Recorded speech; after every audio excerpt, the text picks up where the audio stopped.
Sí. Buenos días. Buenos días. ¿Qué es el micrófono para aquí? ¿Qué tipo de micrófono aquí? No, yo creo que está bien. Si se me oye por el micro, está bien. Bueno, pues buenos días, hermanos. Buenos días. Vamos a continuar hoy con nuestra serie de Hechos de los Apóstoles y hoy nos toca el capítulo 4, de Hechos capítulo 4. Si os acordáis, la última vez que estuvimos hablando de Hechos, en el capítulo 3, fue el discurso de Pedro, el segundo discurso, no el del Pentecostés, sino ya el segundo, que fue cuando fue sanado el cojo o paralítico, esa persona que no podía andar, que siempre se sentaba a la puerta del templo, en la que se llamaba La Hermosa, y que de repente este señor pues fue sanado en el nombre de Jesucristo, y eso fue una ocasión multitudinaria para predicar el Evangelio. Entonces, ahora tenemos aquí esta parte que es justo la que sigue después del discurso de Pedro, y empieza diciendo: arresto de Pedro y Juan. Vamos a ir leyendo y comentando. Mientras ellos, es decir, los apóstoles, Pedro y Juan, hablaban al pueblo, se les echaron encima los sacerdotes, el capitán de la guardia del templo y los saduceos. Vamos a explicar esto. Los sacerdotes que oficiaban en el templo vivían en habitaciones adjuntas al mismo. Segundo lugar, el capitán de la guardia del templo. ¿Quién es esa persona? El capitán de la guardia del templo era un sacerdote con un alto rango, solo inferior al sumo sacerdote. O sea que el templo tenía una guardia, y la guardia estaba constituida por sacerdotes, y él era el inmediatamente inferior al sumo sacerdote del templo. Y también estaban los saduceos. Ya sabéis los saduceos quiénes son.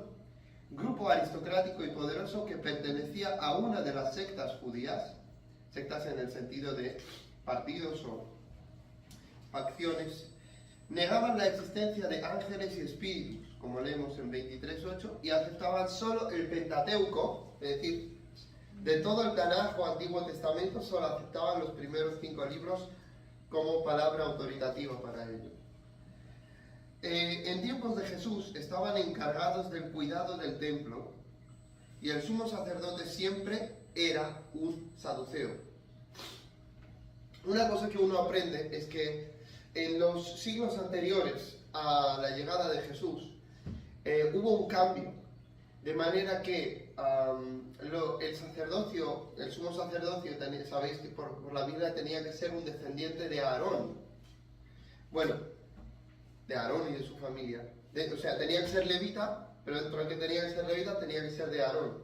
El problema es que fueron destituidos los sacerdotes legítimos, y estos sacerdotes eran meramente levitas, pero no eran sacerdotes aarónicos. Y para colmo, encima no creían en todo el Antiguo Testamento. O sea, y el pueblo los veía como ilegítimos, como que no. Estaban ocupando un cargo ya no religioso solo, sino político. Y estaban funcionando de esa manera, básicamente. Entonces tenían que ser, pues esa familia que tenían, tenía que ser saduceos, no podían ser fariseos ni siquiera. Fariseos, sabéis que los que creían en todo el Antiguo Testamento. Y bueno, ¿qué sucede? Que dice que este colectivo de personas que se reunieron, se les echaron encima a Pedro y a Juan. Todavía no, dale. Ajá. Bueno, está bien. Y dice, indignados porque enseñaban al pueblo y anunciaban en Jesús la resurrección de entre los muertos. Fijaos qué interesante es esto. Los apóstoles enseñaban, en ese momento cuando ellos habrán llegado, estaban diciendo que la resurrección de los muertos, que es algo escatológico y es algo que tiene que suceder, para que tú llegues a la resurrección de los justos, que es como se le llama en la Biblia, debes hacerte cristiano, debes seguir al Mesías, a quien Dios ha resucitado. Dice que indignados, porque este colectivo estaba indignado, hacía unos 2 meses que el concilio había entregado a Jesús para que fuera crucificado. Tan solo 2 meses. Y los apóstoles ahora de repente proclaman con fervor que Dios le había resucitado, creencia que los saduceos negaban ya de por sí. No es que los saduceos no negaban que Jesús haya resucitado solamente, sino que no hay tal cosa como una resurrección de los muertos. ¿Sí? Que no hay tal cosa como la resurrección, a diferencia de los fariseos. Y claro, estos estaban indignados. O sea, estos no solamente anuncian la resurrección, como los fariseos, sino encima anuncian que la resurrección es en Jesús, a quien hemos condenado hace 2 meses a la muerte. ¿Y qué más sucede? Entonces, número 3, versículo 3, les echaron mano, o sea, los cogieron y los pusieron en la cárcel hasta el día siguiente, pues era tarde. Aquí hay una nota muy interesante. Justo el anterior día nuestro hermano Juanjo estuvo hablando de que no era algo permitido hacer juicios de noche. Sin embargo, eso es lo que le hicieron a Jesús. Pero era algo improcedente. Mirad, ¿por qué dice que los pusieron en la cárcel? Porque era tarde. Por cuanto era contra la ley judaica tener un juicio en la noche, los apóstoles fueron echados en la cárcel hasta la mañana, para esperar el juicio conforme a sus normas. Los pusieron en la cárcel, a Pedro y a Juan, hasta el día siguiente. Pero muchos, versículo 4, muchos de los que habían oído el mensaje, o sea que el mensaje del Evangelio en contexto de la sanidad del hombre, creyeron, o sea que pusieron su confianza en Jesús, llegando el número de los hombres como a 5.000. Y ahí dice explícitamente varones. O sea que si ellos contaban por cabezas de familias, contaban varones, imaginaos que cuántos hijos, ¿sí? Menores de 20 años, y cuántas mujeres podrían haber estado ahí. O sea que Jerusalén se estaba convirtiendo a Jesucristo. Parte de los 3.000 bautizados el día de Pentecostés, ahora hay una multitud de 5.000 personas que creen a raíz del milagro sucedido y de la predicación de los apóstoles. Increíble, brillante, maravilloso. Eso es lo que queremos, ¿verdad? Siempre ver. Y continuamos. ¿Y qué es lo que sucede? Pedro y Juan ahora van a ir delante del concilio. Vamos allá. Y sucedió, versículo 5, que al día siguiente se reunieron en Jerusalén sus gobernantes, ancianos y escribas. Gobernantes, ancianos y escribas. Y ahora tenemos otro colectivo. Estos constituían el concilio, el Sanedrín, del cual hoy nos ha estado hablando Carlos. Estos constituían el concilio o Sanedrín, el cuerpo gobernante del judaísmo formado de 70 personas, más el sumo sacerdote. Los gobernantes eran de la familia del sumo sacerdote y eran saduceos. Los ancianos, ese otro colectivo, eran hombres prominentes en la comunidad religiosa y eran originalmente las cabezas de las tribus y familias, según Números 7:2. Los escribas eran maestros de la ley y usualmente eran fariseos. Eso es interesante, ¿verdad? Ahí hay una diversidad. Incluso cuando llegan los escribas, pues los escribas muchas veces eran fariseos. Entonces, ¿qué es lo que sucede? Estaban allí, además de ese colectivo, ¿quién estaba? Bueno, pues el que tenía que presidir, ¿verdad? El sumo sacerdote Anás, Caifás, Juan y Alejandro, y todos los que eran del linaje de los sumos sacerdotes. Acordaos de los que os dije. Eran del linaje saduceo político de los sumos sacerdotes.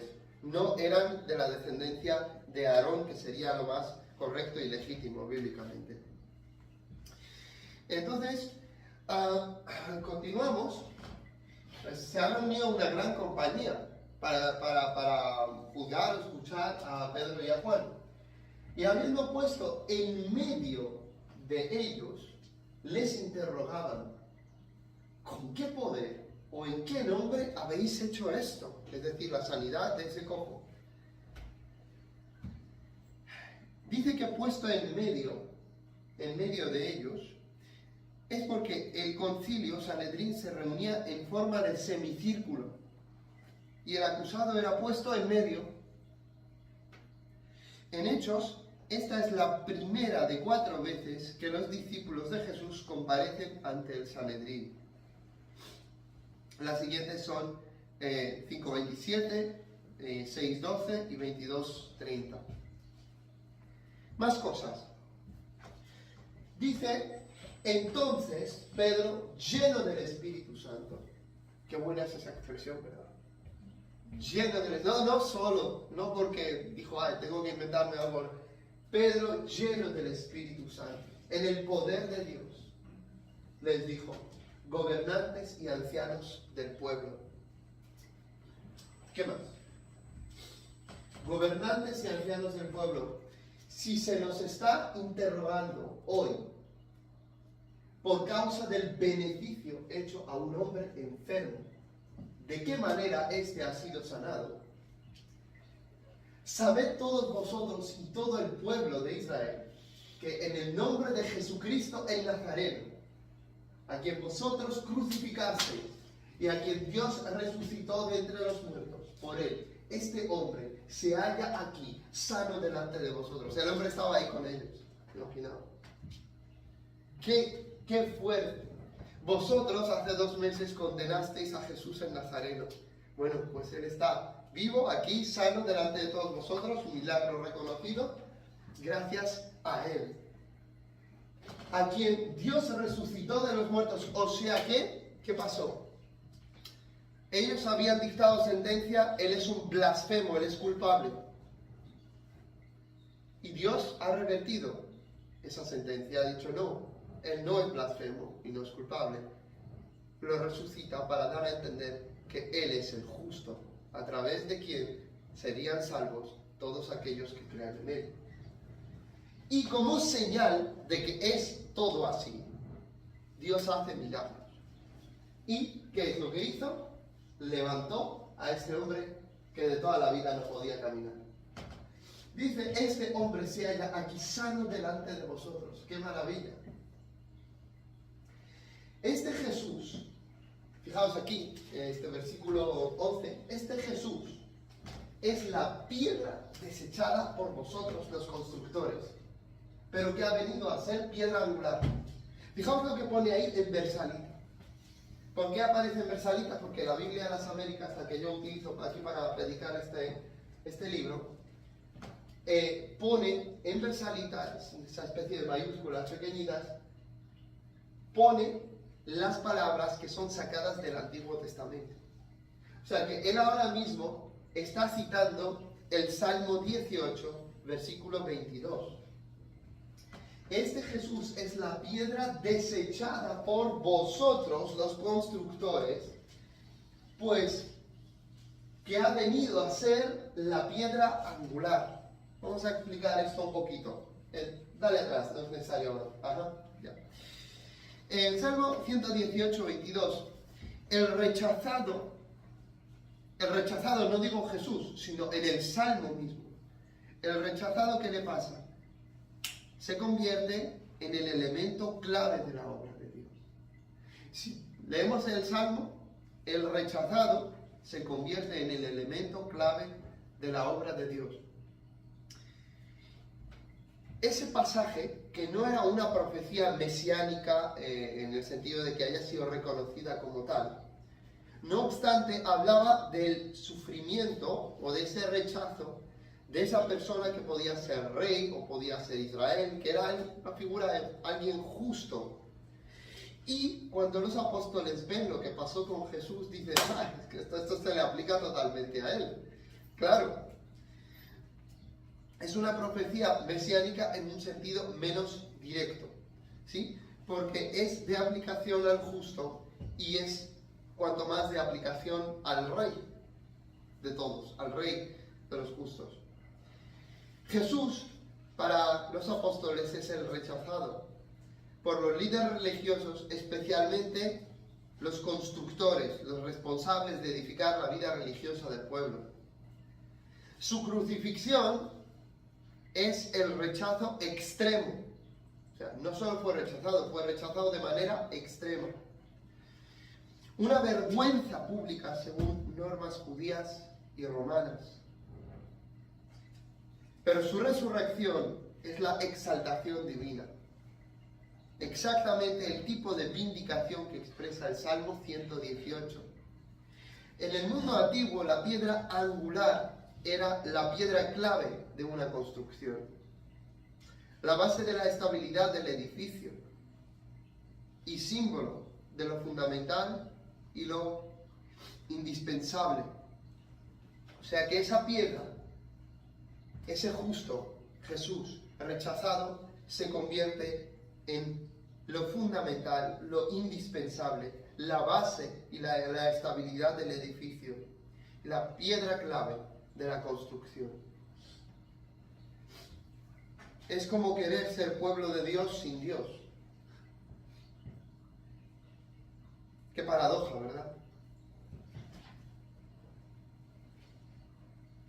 O como querer ser buenos sin el bien que es Dios.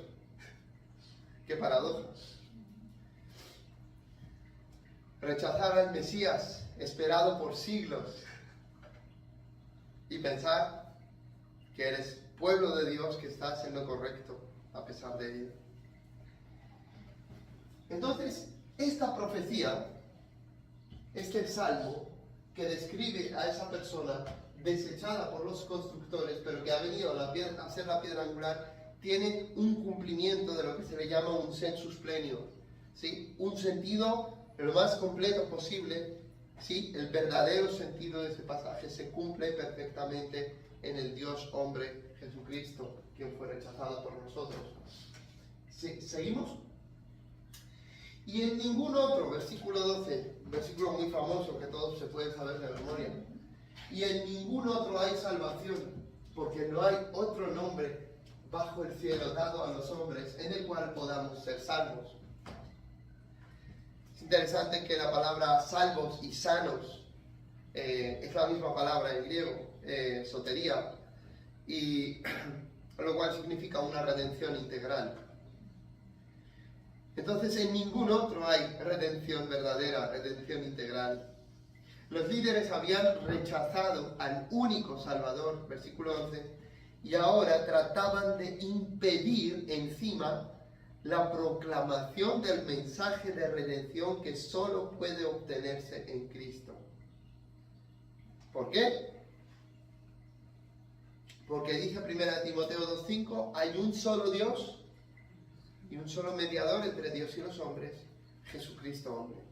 Y dice Juan 14:6, yo soy el camino y la verdad y la vida, nadie viene al Padre si no es por mí. En ningún otro hay salvación. Versículo 13. Ahora, ¿qué pasa? Ellos han proclamado la verdad y la han reproclamado y recalcado delante de los líderes del pueblo, políticos religiosos.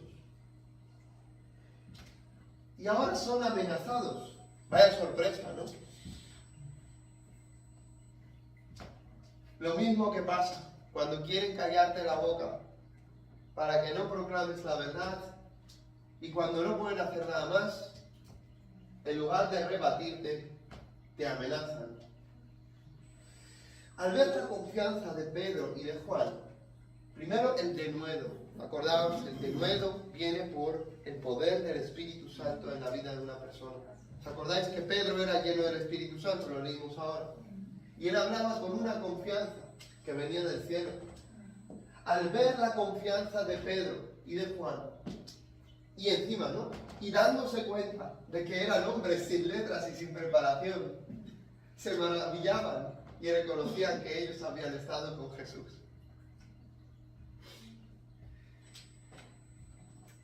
el estar los cristianos siempre prestos para hablar confiadamente el Evangelio es otro tema que se repite en el libro de los Hechos, en muchos pasajes. Ahora hay que entender eso de sin letras y sin preparación, porque eso, si se lee fuera de contexto histórico, se puede malentender, como que los apóstoles o todos los que no fuesen rabinos profesionales, pues que eran gente analfabeta y sin ningún tipo de estudio. Pero eso es falso. Eso es falso. Muchos judíos, y cuanto más los que solían acudir a sinagogas desde pequeños, sobre todo en ciudades fuertes, importantes, tanto en casa como en la sinagoga, ellos tenían una alfabetización, aunque sea básica, y a veces se aprendían porciones, versículos importantes o porciones enteras de la Biblia, de manera que pues, pudiesen estar bien familiarizados con el Tanaj, o lo que llamamos el Antiguo Testamento. Entonces, hay que entender que cuando se nos dice que eran sin letras y sin preparación, lo mismo se dice acerca de Jesús en el Evangelio de Juan, que ellos estaban en shock, entendían cómo se podía decir todo esto si no tenía esos estudios. No son estudios generales, no es que fueran analfabetos, sino que no tenían los estudios superiores rabínicos, ¿vale? Para eso pues había un grupo muy elitista y muy selecto que llegaba a esa posición, es decir, para ser como estas personas, ¿sí? Escribas, sumos sacerdotes, gente importante, ¿vale? Gente aristocrática, una clase, ¿vale? Esta gente sí que tenía mucha preparación, pero tenían la preparación más allá de la preparación básica, sino tenían una preparación profesional.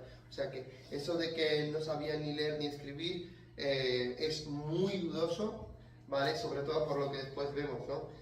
Cómo se citan las escrituras de memoria, cachos enteros, grandes pasajes, y además es conforme al contexto histórico que sí que había preparación tanto en casas como en sinagogas. Igual no era universal, no era como la escuela obligatoria o algo así, pero sí que lo había. O sea, que no era una sociedad de ignorantes, ni muchísimo menos.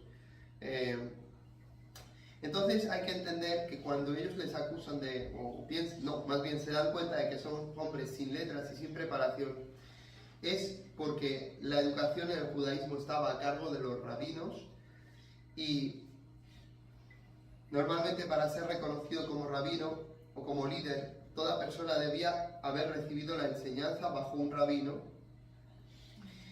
Y Jesús era reconocido también como rabino, al menos por los seguidores y por Nicodemo, que era un miembro del concilio. Y la educación rabínica se basaba mucho en las tradiciones y no tan solamente en las escrituras. Y eso también nos muestra claramente, nos marca de dónde viene esa diferencia tan abismal, ¿no?, en la percepción de las enseñanzas de Jesús. Jesús se basaba en las escrituras y él decía que las autoridades seguían más las tradiciones humanas que la escritura, y ese era el problema. El pueblo más o menos estaba familiarizado con las escrituras, pero los otros vivían e intentaban cumplir las tradiciones orales que ellos habían recibido como si fuesen palabra de Dios. Y bueno, la Iglesia Católica y Ortodoxa no se ha alejado mucho de ese mismo problema.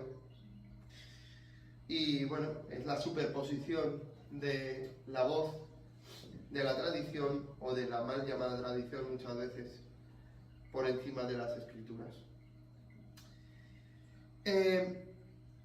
Y continuamos. Siguiente versículo. O sea, y no es de extrañar, ¿no?, que se maravillasen y veían a Jesús que tampoco tenía los estudios rabínicos superiores, y básicamente para ellos era increíble. O sea, si Jesús era así, estos tienen que haber estado con Jesús para hablar así y saber lo que saben. Y viendo encima, dicho sea de paso, Jesús había utilizado ese pasaje cuando entró a Jerusalén. En la última semana, cuando él entra a Jerusalén, él les confronta con ese pasaje. ¿no? Y les cuenta la parábola de los hombres malvados, que rechazaron primero a los mensajeros y después rechazaron al Hijo. Y como que les llega a decir, como colmar lo que ya empezaron, ¿no? Vuestros padres, llevarlo a cabo, y relata esa historia, y después dice que la piedra que desecharon los edificadores vino a ser la cabeza del ángulo, ¿no? Y viendo junto a ellos, versículo 14, de pie al hombre que había sido sanado, no tenían nada que decir en contra.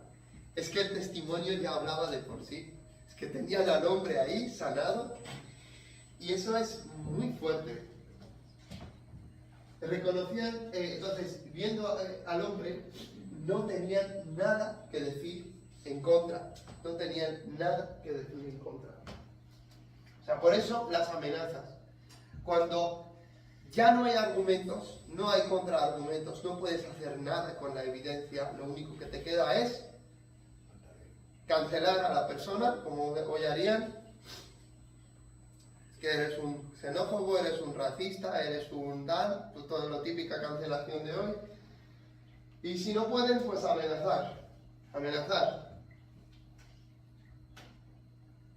Justo esta mañana estaba escuchando un pequeño vídeo de un erudito en el Islam, que es cristiano, misionero hacia los musulmanes, y él les decía, ¿no? Les preguntaba, y dije, pero ¿por qué no podéis dialogar tranquilamente? Dice, mira, yo tengo aquí argumentos para mostraros que el Islam no es verdad. ¿Por qué no podéis dialogar tranquilamente y presentarme vuestros argumentos? Dice, no, es que no tienen otra.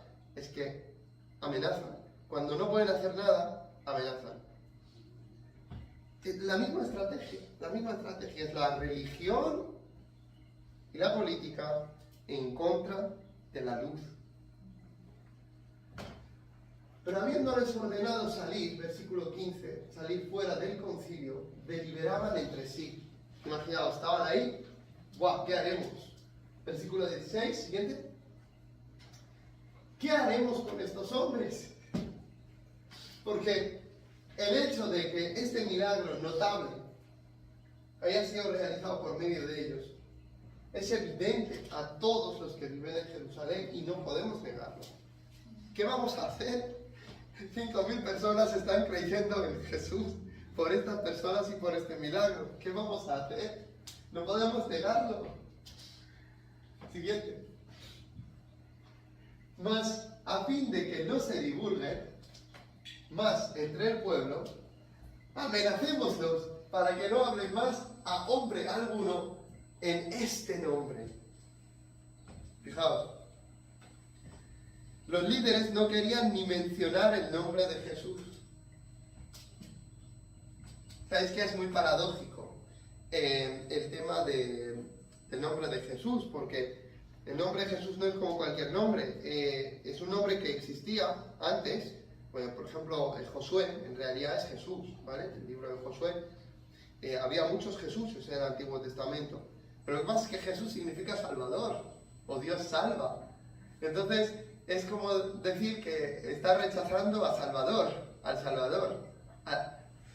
Entonces, no querían ni mencionar su nombre. El libro de Isaías y el libro de los Salmos está lleno de la palabra Yeshua, que es salvación, Salvador. Entonces, es como casi decir que no crees en Yeshua, es como, ¿qué estás haciendo? Porque la salvación, Yeshua, viene de Yahweh, de Jehová. Yeshua viene de Jehová. Entonces está rechazando a Yeshua. Bueno, es el empeño de intentar no decirlo.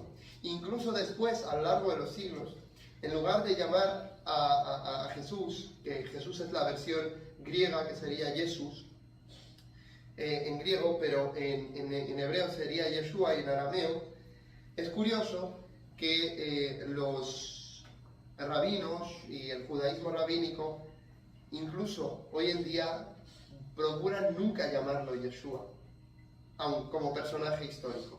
Intentan llamarlo Yeshu, porque Yeshu está relacionado con una palabra que aparece en su Talmud y parece algo ya más casi como insultante. Entonces ellos intentan llamarlo Yeshu hoy en día más que Yeshua. que es el nombre original y significa salvación o salvador. Y eso mismo vemos aquí, ya ¿no? Las primeras semillas de ese rechazo, ¿no? Del nombre incluso. Entonces, ¿qué más sucede? Bueno, lo mismo sucede por lo que aquí se me anota en el capítulo 5, versículo 28, ¿no? Lo mismo. Hechos, dice, entonces, más a fin de que no se divulgue más entre el pueblo, es decir, el nombre de Jesús, amenacémoslos para que no hablen más a hombre alguno en este nombre. Amenacémoslos. Sigamos. Versículo 18. Cuando los llamaron, les volvieron a hacer entrar en ese semicírculo, les ordenaron no hablar ni enseñar en el nombre de Jesús. O sea, te manda no hablar ni enseñar en el nombre de Jesús. No es que les mandan no decir nada, sino no hablar ni enseñar en la autoridad, en el nombre de Jesús. Es lo que quiere el diablo, que tú te calles, que no seas testigo de Cristo, que no prediques.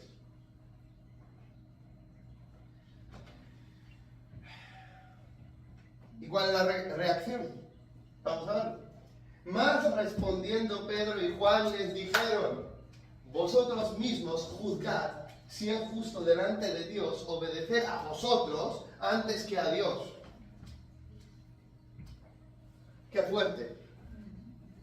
Tú debes obedecer a Dios y no a los hombres cuando te prohíben hacer algo contrario a lo que el Señor manda o prohíbe. Por lo tanto, ¿qué pasa?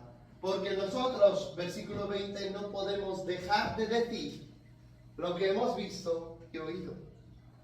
Hay que entender que los apóstoles no eran unos creadores o unos propagadores de cierta religión que se habían inventado, sino que lo que ellos anuncian está basado en su propio testimonio, son testigos oculares, empíricos de todo lo que pasó. Ellos han estado con Jesús. Ellos han vivido con Jesús. Ellos han visto, algunos de ellos han visto su crucifixión. Ellos saben de la sepultura. Las mujeres estuvieron en la sepultura. Pero el domingo Él resucitó. Está vivo. Y a ellos mismos les costaba entender y creer. Pero la evidencia les ha persuadido. Y por eso Jesús tuvo que aparecerse a todos los apóstoles. Incluso a Tomás. Porque al ser apóstoles, ellos deben ser testigos oculares de la resurrección de Jesús. Y entonces, claro, para que nadie les diga que, bueno, es vuestra opinión. No es nuestra opinión. Y encima no es opinión o experiencia, mejor dicho, de uno. Es que ellos han experimentado al Cristo resucitado. Porque nosotros no podemos dejar de decir lo que hemos visto y oído. Es que primero, Pedro huye, niega a Jesús 3 veces, pasan unos días y se atreve a enfrentarse a los gobernantes supremos de la nación. ¿Qué ha pasado en medio? El poder del Espíritu Santo, al resucitar a Cristo y al dar de nuevo o valentía a los apóstoles. Lo mismo dice Juan en 1 de Juan, ¿no? ¿Qué es lo que él dice? Hablamos de lo que hemos visto, de lo que hemos oído, de lo que han palpado nuestras manos tocante al verbo de vida, a Jesús. Lo mismo, esa es la idea, hermano. Y ellos, después de amenazarlos otra vez, versículo 21, o sea, que no pueden hacer nada, después de amenazarlos otra vez, los dejaron ir, no hallando la manera de castigarlos. ¿Por qué? No por falta de autoridad, sino por causa del pueblo. Porque todos, 5.000 personas habían creído, porque todos glorificaban a Dios por lo que había acontecido. Imagínate la presión, ¿no?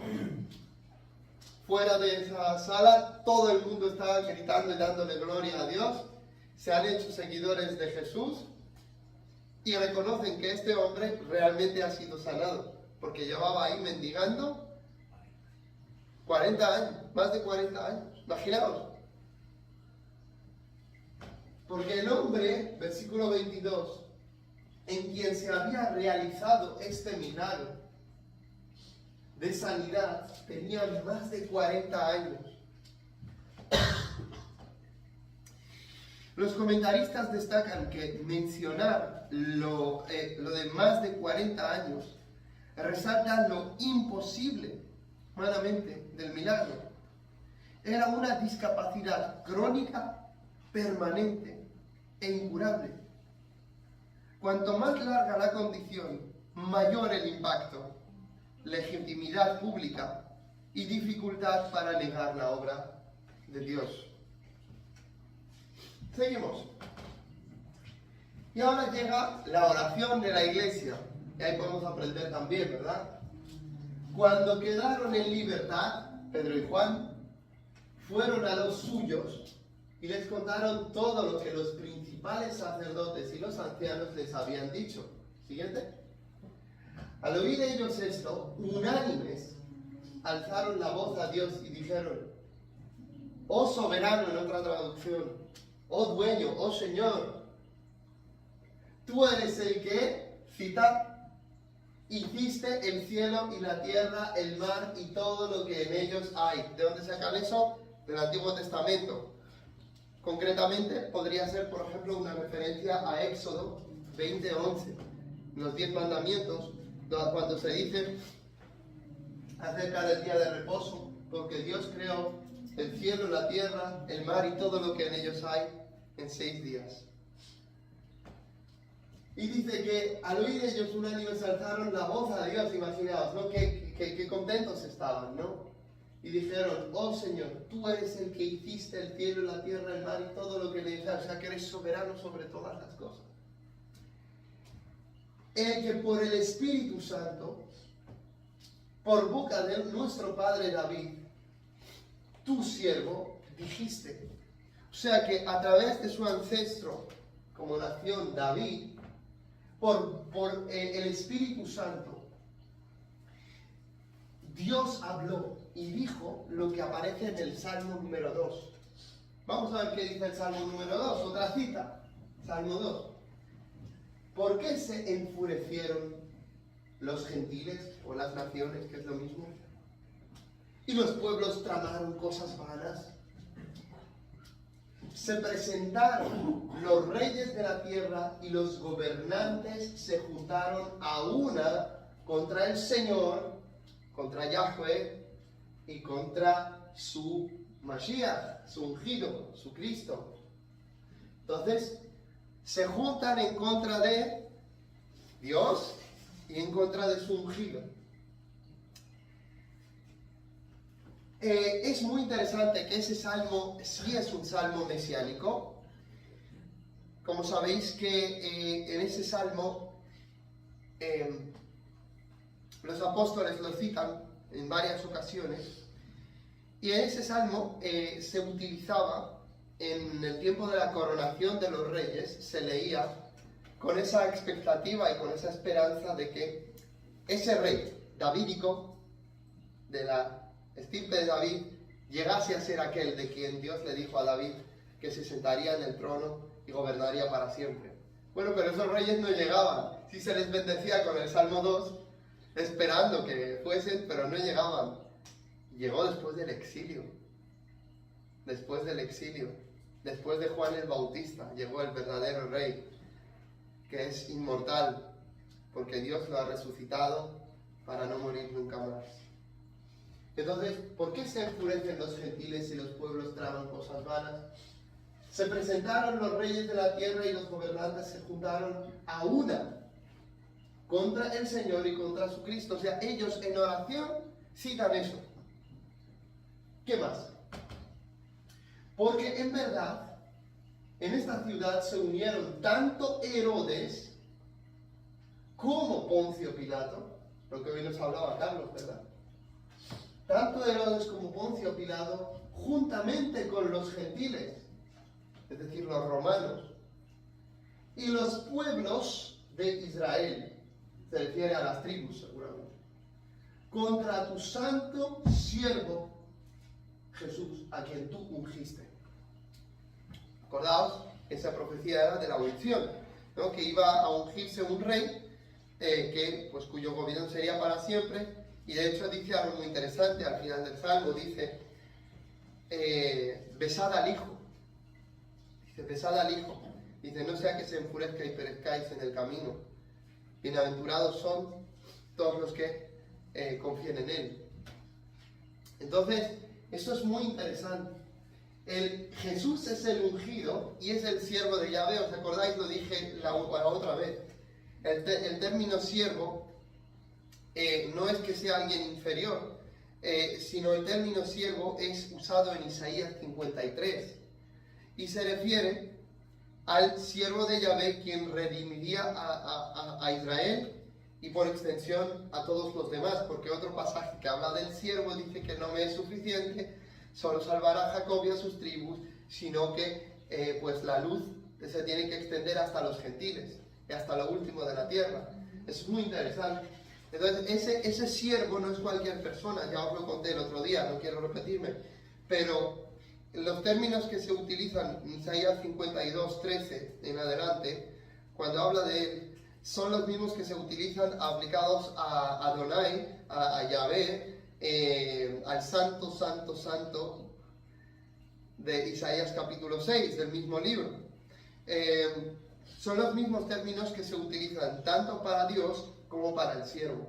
Al principio de Isaías 6 y al principio de Isaías 52, 13 en adelante.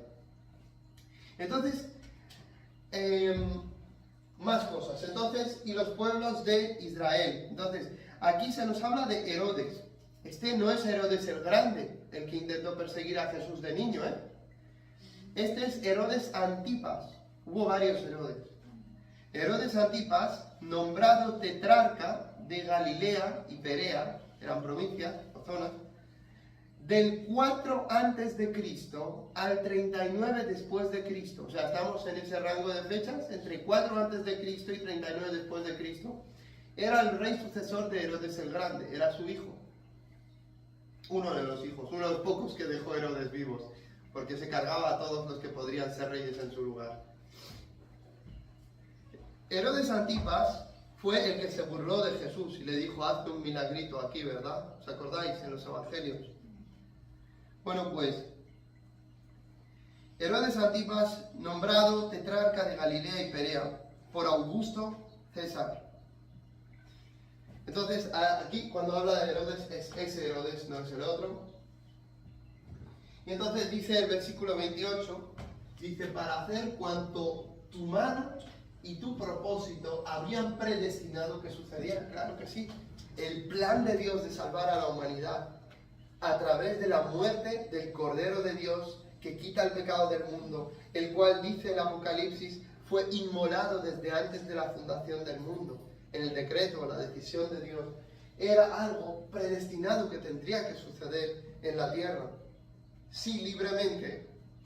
Los seres humanos actúan libremente, Dios reconoce sus decisiones. Y Dios predestina que bajo esas circunstancias los seres humanos actúen siguiendo su propia mala voluntad para condenar a Cristo, pero Él va a revertir la sentencia y va a resucitar a quien es el justo y el santo. Y entonces, ¿qué sucede? Y ahora, siguen orando, y ahora, Señor, considera, ten en cuenta sus amenazas, y permite, Señor, ¿no? Permite que tus siervos hablen tu palabra con toda confianza. Con toda confianza, que es, otra vez, con el denuedo. O sea, ¿qué es lo que pidieron? Señor, tú ves todo lo que ha pasado. Y cómo conspiraron en contra de Cristo. Eso era tu plan. Ahora ayúdanos a llenarnos de valentía. Ayúdanos a llenarnos de valentía. Permite a tus siervos que hablen tu palabra con toda confianza. No solamente oran por protección, más bien ni lo mencionan. Oran tener más confianza, para tener más denuedo. Y mientras habían amenazado a Pedro y a Juan, ellos dicen, ahora animémonos y salgamos afuera. Mientras extiendes tu mano para que se hagan curaciones, señales y prodigios mediante el nombre de tu santo siervo. Jesús, ¿veis? El siervo de Yahvé de Isaías 53. Su santo siervo Jesús. Entonces, mientras extiendes tu mano, si ayúdanos a hablar con confianza, y mientras hablamos el Evangelio con confianza, deben suceder señales, curaciones, señales y prodigios en el nombre de Jesucristo, el siervo de Yahvé. Ahora, quizás tengáis curiosidad de saber por qué se emplea la palabra señales. Bueno, la idea es que esto que sucede, que es justo lo que había pasado, apunte a algo. El suceso del milagro, el suceso sobrenatural, la intervención de Dios, es señal de algo y señala a la realidad del mensaje predicado por los apóstoles. Por eso se habla de señales. Por eso Jesús hacía señales. El Evangelio de Juan habla de las señales de Jesús. Las señales que él hacía para que ellos se den cuenta de que era el Mesías, el Hijo de Dios. Ahí está, es el sentido de señales. Son como signos. Y prodigios mediante el nombre de tu santo siervo Jesús. Seguimos, versículo 31. Después que oraron, mirad qué pasó. El lugar donde estaban reunidos tembló. Y todos fueron, ¿qué es lo que querían? Ser llenos del Espíritu Santo. Y todos fueron llenos del Espíritu Santo. Y hablaban la palabra de Dios con valor. ¿Qué es lo que pidieron? Ayúdanos a hablar con valentía. Y fueron llenos del Espíritu Santo. ¿Y qué pasó? Sucedió justo lo que pidieron. Hablaban la palabra de Dios con valor. Aleluya. Seguimos. Y ahora nos habla de que tenían todas las cosas en común. Es decir, ¿qué es lo que produce? Así como en Efesios y en Colosenses, leemos que ser llenos de la palabra y del Espíritu Santo tiene unos frutos. En la práctica, ahí tenemos la historia de los frutos cuando la iglesia es llena del Espíritu.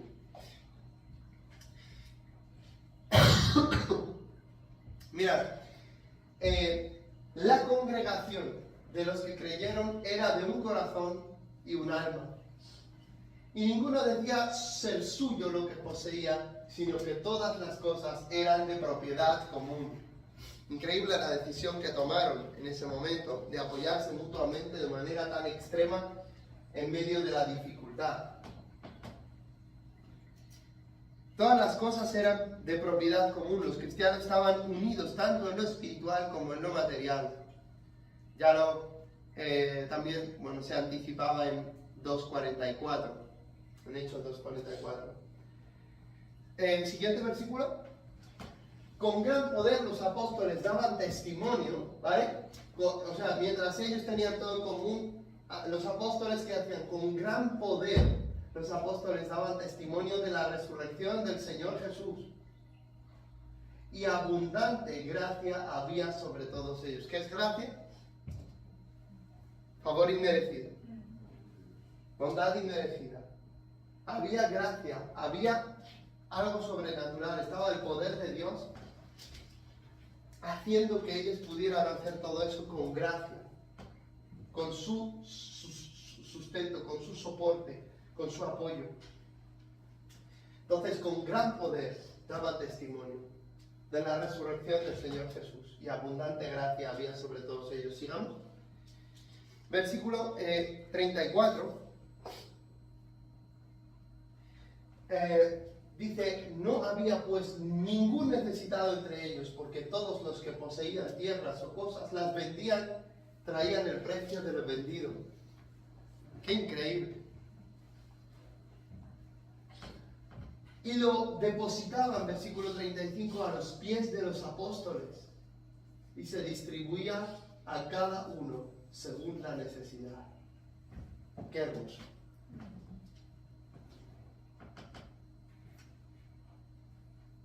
Entonces el Espíritu Santo lleva a amar a los hermanos, lleva a amar y entender que somos una sola cosa, un solo cuerpo, ¿no? Es así la aplicación anecdótica o contextual, la aplicación que se dio en ese momento, no necesariamente representa algo que haya que emular y repetir en todo siempre, ¿no? O sea, hay que tener mucho cuidado con la interpretación. De hecho, después leemos que parece que por esto mismo que había sucedido, Pablo anduvo recogiendo ofrendas para los pobres de Jerusalén por todo el Imperio Romano. O sea, no pedía tanto ofrendas para él, sino pedía las ofrendas para los hermanos de Jerusalén.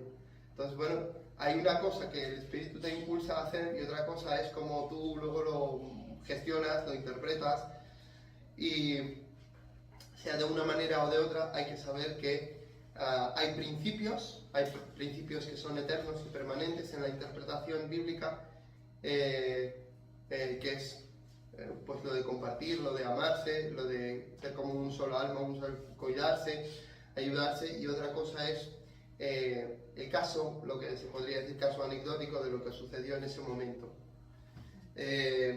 Y no necesariamente es normativo eso de venderlo todo y ponerlo a los pies de los apóstoles, aun si existieran los apóstoles, ¿vale? Lo más importante es hacerlo de buena gana y libremente. Ya veremos lo que pasa en el capítulo siguiente con Ananías y Zafira. Ya veremos lo que pasa. El problema de ellos no era que no querían compartir, el problema es que mintieron de que compartieron. Y lo depositaron a los pies de los apóstoles y se distribuía a cada uno según su necesidad. Y fijaos aquí, interviene un nuevo personaje, del cual seguiremos leyendo en Hechos. Y José, un levita, o sea que era de la tribu de Leví. José, un levita natural de Chipre, o sea, no era de Jerusalén, era de Chipre, a quien también los apóstoles llamaban Bernabé, o sea que es un sobrenombre. Le conocemos como Pablo y Bernabé, pero Bernabé en realidad es un sobrenombre, que traducido significa hijo de consolación. Y Chipre, bueno, como sabéis, es una isla en el mar Mediterráneo y localizada a unos 90 kilómetros al oeste de Siria. Lo de hijo de consolación, Bernabé, es hijo de consolación o exhortación o estímulo, ¿vale? Parece que era una persona que exhortaba y que consolaba, una persona muy positiva y que ayudaba al pueblo de Dios, ¿verdad? Y aquí se nos abre un poco esa puerta para introducirnos a lo que viene después, en lo que llamamos el capítulo 5. Y dice, ¿qué poseía José Bernabé? Poseía un campo y lo vendió. Y trajo el dinero y lo depositó a los pies de los apóstoles. Y en esa misma línea después intentan continuar otros. Y ya veremos lo que sucede. Así que, dale al siguiente. Conclusión, hemos hablado de la valentía, del poder del Espíritu Santo. Hemos hablado de que tenemos que ser sus testigos y orar para que el Señor nos permita predicar la palabra con valentía. Como siempre lo digo al final, Hechos tiene 28 capítulos, pero la historia de la iglesia continúa y hoy te toca a ti ser testigo o testigo de Jesucristo. Por tanto, sé lleno del Espíritu Santo. Pide al Señor que te llene de valentía como oró la iglesia, te llene de denuedo, que te dé denuedo para hablar la palabra. Sé lleno del Espíritu Santo y sé testigo de Jesús en esta semana, allí donde Dios te haya colocado. Que la gracia del Señor sea con todos nosotros y que podamos hacerlo y glorificarlo y que ver la mano del Señor actuar en nuestra vida y a través de nosotros para que Jesucristo sea glorificado, exaltado, conocido, adorado. Amén. Amén.